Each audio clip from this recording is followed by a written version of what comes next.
Karen. I'd just like to share with you a tip on how to keep your skin healthy using kitchen ingredients.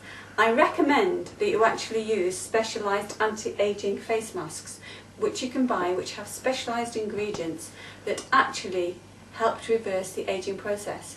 But in between that, using those, which only you need to use once a fortnight, making a mask and putting it on yourself or having a girly night is a real treat for you and also for your skin.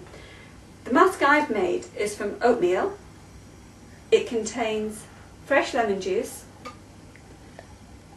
and milk. Also yogurt is good, and I've also added a few essential oils, which if you have at hand is a nice thing to do. If not, it doesn't matter.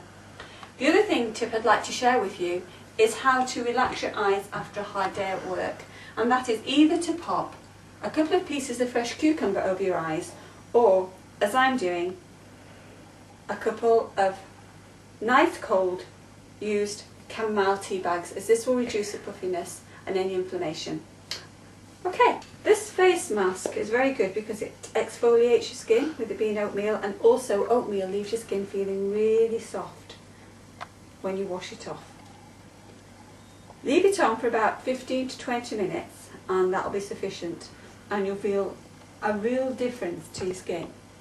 The other thing you need to do just before you finish is, once you've applied the face mask and you're relaxing,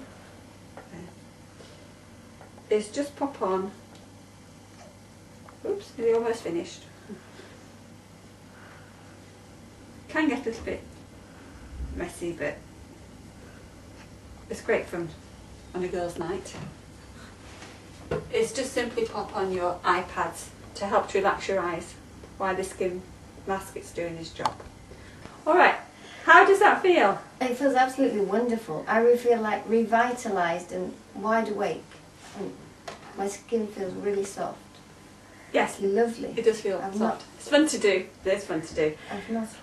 Finally, as I mentioned before about putting on face masks, it's important to use really, really good products on your skin. If you want more information on how to really care for your skin, then just pop along to my website where you'll get more tips and more information. Thanks very much for joining us. Have fun trying this at home.